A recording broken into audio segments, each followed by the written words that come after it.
नमस्कार दोस्तों, हाजिर हूँ आपके सामने अंजू खरबंदा लेकर अपनी अगली वीडियो।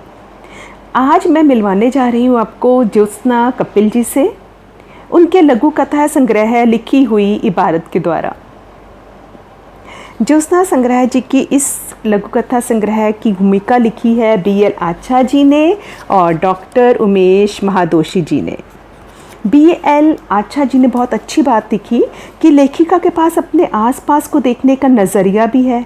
वह जितना अपने हिस्से के आसमान को देखती है, उतना ही घर आंगन में बिखरे समाजशास्त्र को, अखबारी सुर्खियों की घटनाओं को, नारी के भीतरी संवेदन और पुरुष मानसिकता को। ज्योत्सना कपिल साहित्य के क्षेत्र में जाना पहचाना नाम है। इनके कहानी संग्रह, लघु कथा संग्रह प्रकाशित हो चुके हैं। अनेक संग्रहों का संपादन भी वह कर रही हैं।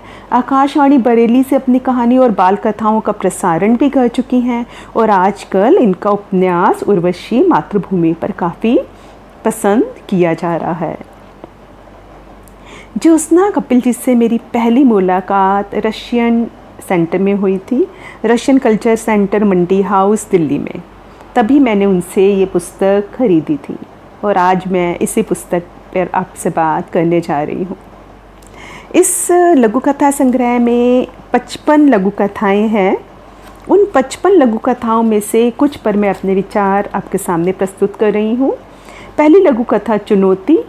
दो महान फनकारों के मध्य कड़ी प्रतिस्पर्धा होते हुए भी उनके आपसी सद्भाव व प्रेम को दर्शाती हुई एक लाजवाब लघु कथा है। इसके बाद आती है रॉबर्ट, जिसमें एक माँ अपने नन्हे बेटे के खिलौने तोड़ देने की आदत की वजह से एक महंगा खिलौना रॉबर्ट छुपा कर रख देती है। एक दिन अचानक काम करते हुए वह रॉबर्ट खिलौना अलमारी से मिलता है तो खुशी से बेटे को देती है, जो कि अब 12 साल का हो चुका है। माँ सोचती है वैसे संभाल के रखेगा, कम से कम तोड़ेगा तो नहीं, पर बेटा खिलौना देखकर बोलता है, क्या मैं अब लिटिल बेबी हूँ?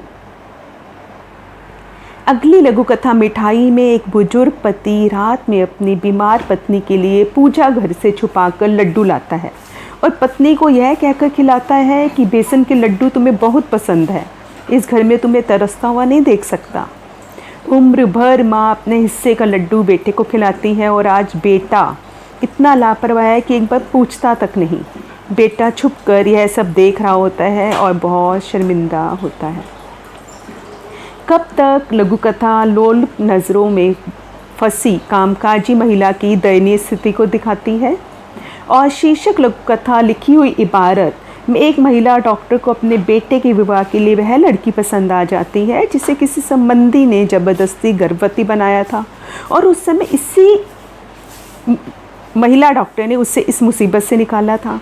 वह लड़की डॉक्टर को देखते ही अपनी ओर से मना कर देती है। इस पर महिला डॉक्टर अपने बेटे का विवाह उससे करने पर राजी हो जाती है और उसे कहती है, तुम कोई कागज़ नहीं हो कि कोई इबारत लिख दी गई तो वो बेदाग ना रहा, किसी के किए की सज़ा तुम क्यों भुगतो। एक लाजवाब लघु कथा जो हर किसी को पढ़नी चाहिए। दंड लघु कथा बहुत देर तक सोचने को विवश करती है।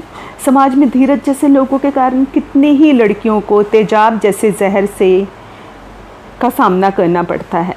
खाली हाथ अति महत्वाकांक्षी महिलाओं के लिए एक सबक है, कभी कभी सफलता पाने की अंधी दौड़ में क्या कुछ नहीं खोना पड़ता। मुफ्त शिविर में बहुत गंभीर समस्या उठाई गई है कि किस तरह नसबंदी के नाम पर लोगों को बेवकूफ़ बनाया जा रहा है, उनके अंग चुराए जा रहे हैं। बुज़दिल एक लाजवाब लघु कथा है जिसमें एक पुरुष परिवार के दबाव में आकर अपनी प्रेमिका के बजाय किसी दूसरी लड़की से विवाह कर लेता है, परंतु वह अभी तक निसंतान है।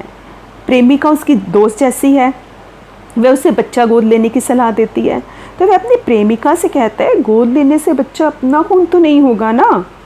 प्रेमिका तपाक से पूछती है, तुम्हारे खून में ऐसा स्पेशल क्या है? एक लाजवाब खूबसूरत लघु कथा। अगली लघु कथा है तमसो माँ ज्योतिर्गम्य। इसमें एक अवसादग्रस्त व्यक्ति आत्महत्या करने रेल की पटरी पर जाता है। सामने से ट्रेन आ रही होती है कि अचानक वह 7 साल के बच्चे को पटरी पर बेपरवाह जाते देखता है। उस बच्चे को बचाने के चक्कर में स्वयं भी बच जाता है और नवजीवन पाता है। लिखी हुई इबारत की 55 लघु कथाओं में से मैंने कुछ लघु कथाओं पर अपने विचार व्यक्त किए। आशा है ये वीडियो आपको बहुत पसंद आई होगी। पसंद आए तो इसे लाइक करें, शेयर करें और मेरे चैनल अंजू खरबंदा को सब्सक्राइब करना बिल्कुल भी ना भूलें। जल्दी ही मिलूँगी अपनी अगली वीडियो के साथ। तब तक नमस्ते, जय हिंद।